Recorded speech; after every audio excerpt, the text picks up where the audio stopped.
ಏಕತನದ ತಪ್ಪನ್ನು ಮಾಡಿ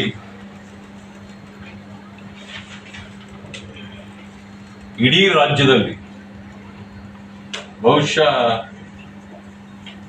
RSS ನವರ ಬಿಜೆಪಿಯವರ ಹುಟ್ಟಡಗಿಸಬೇಕು ಅಂತಕ್ಕಂಥ ಒಂದು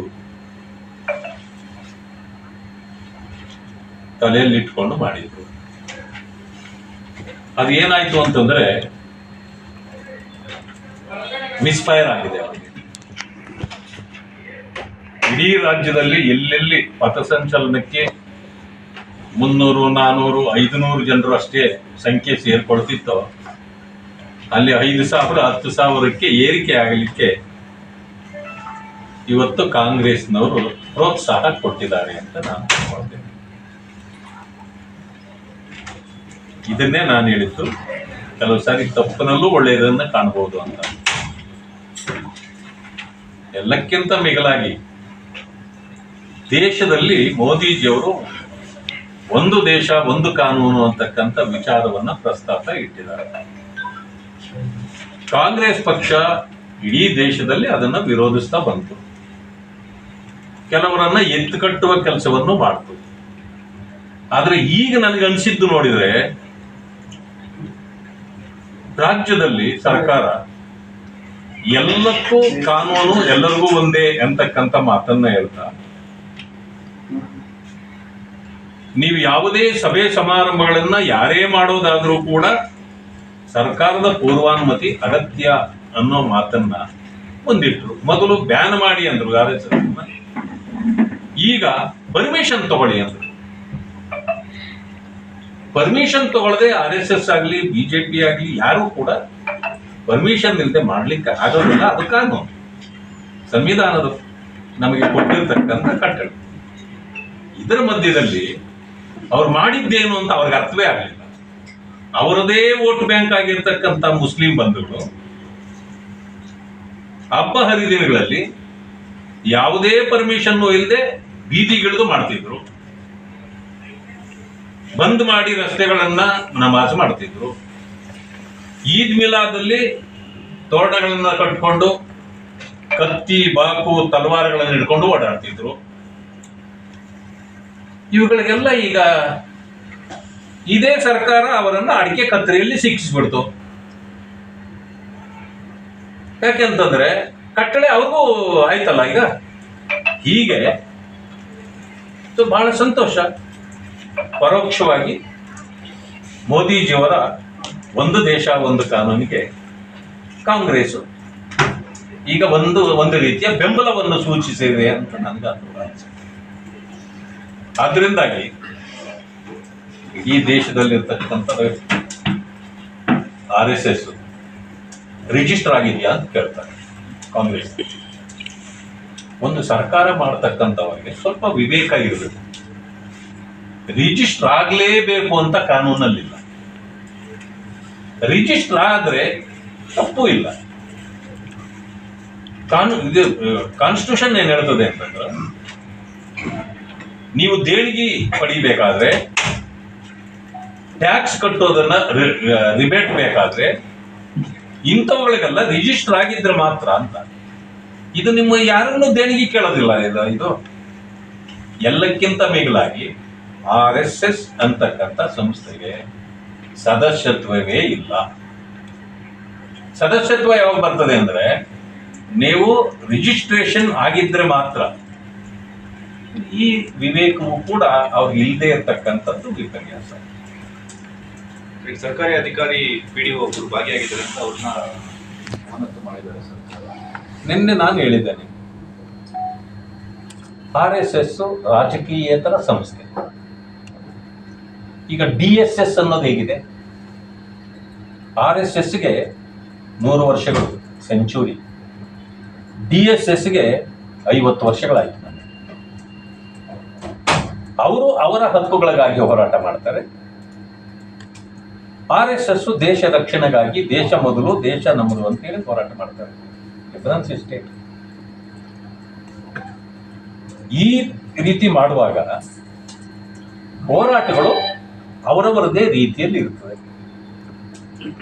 ಇವೆಲ್ಲವೂ ಕೂಡ ರಾಜಕೀಯೇತರ ಸಂಸ್ಥೆಗಳಾಗಿರೋದ್ರಿಂದ ರಾಜಕೀಯ ಒಂದು ವೇದಿಕೆಗಳನ್ನು ಒಂದು ಹೊರತುಪಡಿಸಿ ಅಧಿಕಾರಿಗಳು ಯಾವುದೇ ಸಂಸ್ಥೆಗಳಲ್ಲಿ ಸದಸ್ಯರು ಆಗಬಹುದು, ಅದರಲ್ಲಿ ಭಾಗವಹಿಸಬಹುದು. ನಾನು ಮೊದಲೇ ಹೇಳಿದೆ, ಇಲ್ಲಿ ಸದಸ್ಯತ್ವವೇ ಇಲ್ಲ, ಅವರು ಸದಸ್ಯರೇ ಅಲ್ಲ, ಮತ್ತೆ ನೀವು ಅವರನ್ನ ಯಾವ ರೀತಿ ಇದನ್ನ ಸಸ್ಪೆಂಡ್ ಮಾಡಿದ್ರಿ? ಆಮೇಲೆ ದೇಶದ ಕಾನೂನಿದೆ, ಈಗಾಗಲೇ 66 ಮತ್ತು 87ರಲ್ಲಿ ಕಾನೂನೇ ಆಗಿದೆ. ಯಾರು ಕೋರ್ಟಿಗೆ ಹೋಗಿ ವಿರೋಧ ಮಾಡಿದ್ರು ಅವರಿಗೆ ಕೋರ್ಟ್ ಆದೇಶ ಮಾಡಿದೆ, RSS ಪೊಲಿಟಿಕಲ್ ಸಂಘಟನೆ ಅಲ್ಲ, ಅದರಿಂದ ಭಾಗವಹಿಸ್ಬೋದು ಅಂತ. ಅದು ಎಲ್ಲ ಇದರಲ್ಲೂ ಕೂಡ ಹರಿದಾಡ್ತಾ ಇದೆ. ನೀವು ಅದನ್ನು ಮಾಡಿದಿರಿ. ಆದರೆ ನಿನ್ನೆ ಹೇಳಿದೆ ನಾನು ಒಬ್ಬರ ಹೆಸರು, ಮತ್ತೆ ನಾನು ಫೋನಲ್ಲಿದೆ, ಟ್ವೀಟ್ ಕೂಡ ಮಾಡಿದ್ದೇನೆ. ನಾನು ಪ್ರೊಫೆಸರ್, ಹಂಪಿ ಯೂನಿವರ್ಸಿಟಿ ಪ್ರೊಫೆಸರ್ ಒಬ್ಬರು ಅಲೆಮಾರಿ ಸಮುದಾಯದ AICC ರಾಷ್ಟ್ರೀಯ ಕನ್ವೀನರ್ ಅಂತ ಮಾಡ್ಕೊಂಡಿದ್ದಾರೆ. ಅವರೇನೆ ಒಬ್ಬ ಪ್ರೊಫೆಸರ್ನ ನೀವು ಹೇಗೆ ಮಾಡ್ತೀರಿ ರಾಜಕೀಯ ವೇದಿಕೆಯಲ್ಲಿ? ಹೇಳೋದು ವೇದಾಂತ, ತಿನ್ನೋದು ಬದನೆಕಾಯ. ಇದು ಕಾಂಗ್ರೆಸ್ ನೀತಿಯ? ಇದಕ್ಕೆ ಉತ್ತರ ಕೊಡ್ಬೇಕಲ್ಲ ಅವರು. ಇದಕ್ಕೆ ಇವರೆಲ್ಲ ಕೊಡ್ಬೇಕಾಗಿರೋದು, AICC ಅಧ್ಯಕ್ಷರು ಕೊಡ್ಬೇಕು.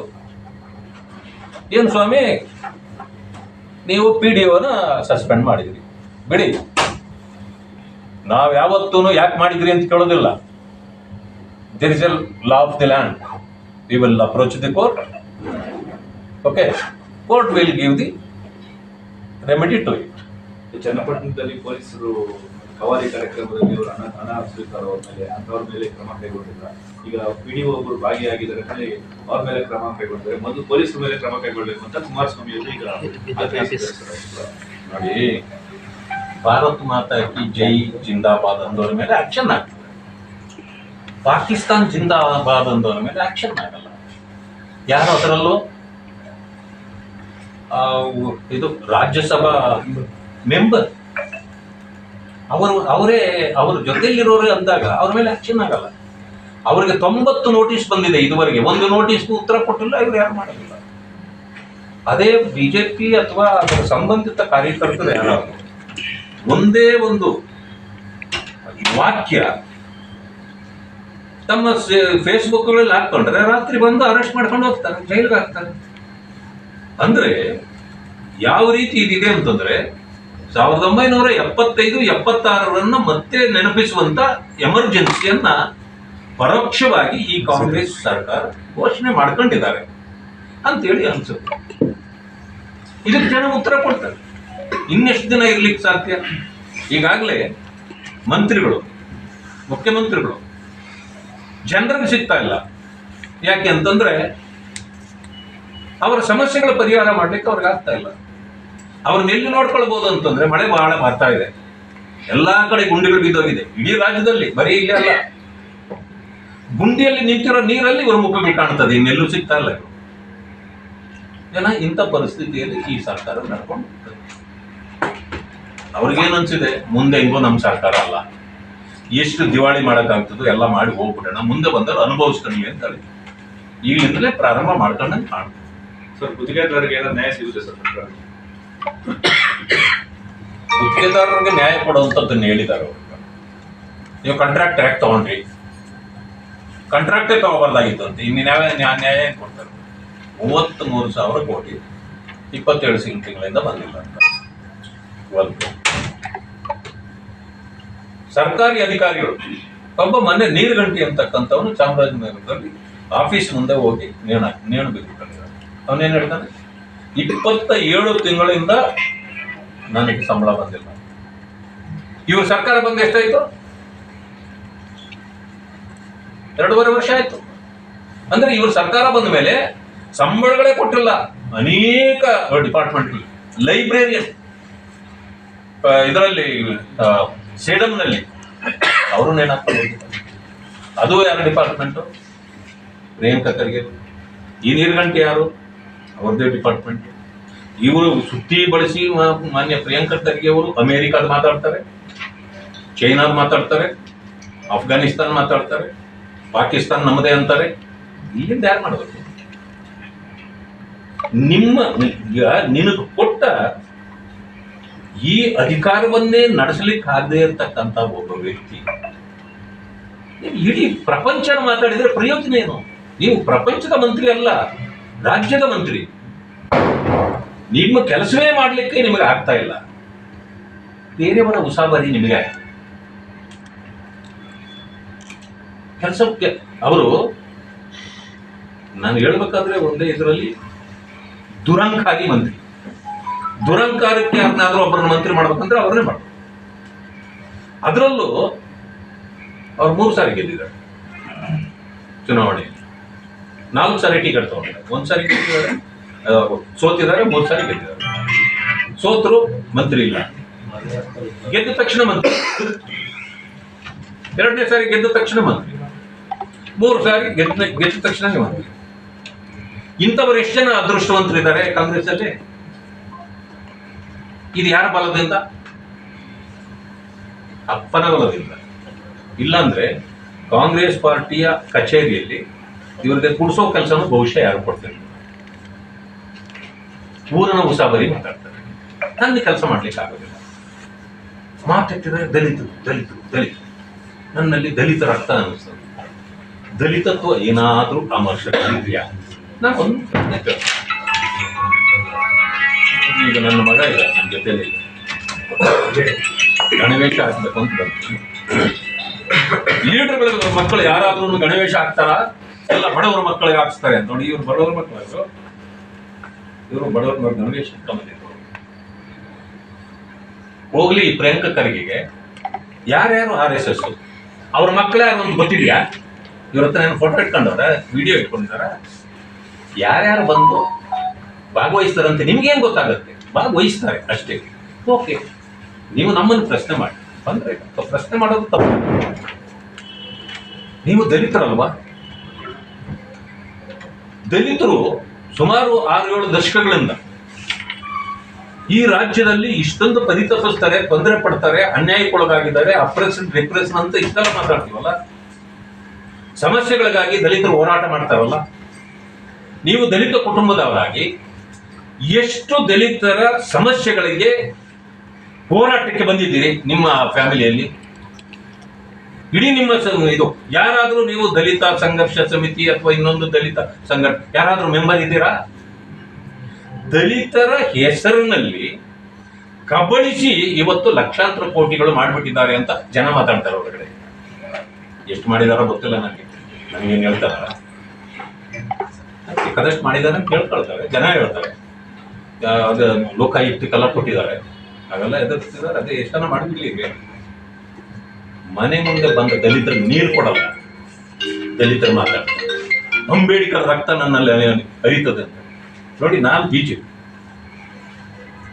ನನಗೆ MLC ಮಾಡಿದಾಗಲೂ ಕೂಡ ಬಾಬಾ ಸಾಹೇಬ್ ಅಂಬೇಡ್ಕರ್ ಅವರ ಹೆಸರಿನಲ್ಲಿ ಪ್ರತಿಜ್ಞೆ ಮಾಡುತ್ತೇನೆ ಅಂತ ಪ್ರತಿಜ್ಞೆ ಮಾಡಿದ್ದಾರೆ. ಅವರು ಹಿಂದುತ್ವ ವಿರೋಧಿ. ಅಂಬೇಡ್ಕರ್ ರಕ್ತ ಅದು ಮಾಡಿದ್ದೇನು? ಭಗವಂತನ ಹೆಸರಿನಲ್ಲಿ ಪ್ರಮಾಣ ಮಾಡುತ್ತೇನೆ ಅಂತ. ನನಗೂ ಅವ್ರಿಗೂ ಡಿಫ್ರೆನ್ಸ್ ಏನು? ಯಾರು ನಿಜವಾದ ಅಂಬೇಡ್ಕರ್ ಆಯ್ತು? BJP ಅಂಬೇಡ್ಕರ್ ವಿರೋಧಿ ಅಲ್ಲ, ದಲಿತ ವಿರೋಧಿ ಅಲ್ಲ. ಈ ರೀತಿಯ ಬೀಜ ಬಿತ್ತತಕ್ಕಂಥ ಈ ಕಳಪೆ ಮನಸ್ಥಿತಿಗಳು ಇವು ಮಾಡ್ತಾ ಇರುತ್ತೆ. ಅದರಿಂದ ಇದು ಎಷ್ಟೇ ಹೇಳಿದ್ರು BJPಯನ್ನಾಗಿರ್ಲಿ RSS ಅನ್ನಾಗಿರ್ಲಿ ಯಾರು ಕೊಡಲಿಕ್ಕೆ ಸಾಧ್ಯ ಇಲ್ಲ. ಏನಂತಂತಂದ್ರೆ I am very thankful to Congress leaders. ಯಾರ್ಯಾರು ಸ್ವಲ್ಪ ಇನ್ನೂ ಏನು ಹೇಳ್ತಾರ ಬೇಲಿ ಮೇಲೆ ಇದ್ರು ಅಂತ ಹಂಗಿದ್ದವ್ರನ್ನ ಬಡಿದೆಬ್ಬಿಸಿ ಎಲ್ಲ ಹಿಂದೂಗಳನ್ನ ಒಗ್ಗಟ್ಟಾಗುವಂತೆ ಮಾಡ್ತಿದ್ದಾರಲ್ಲ, I am thankful. Thank you, sir.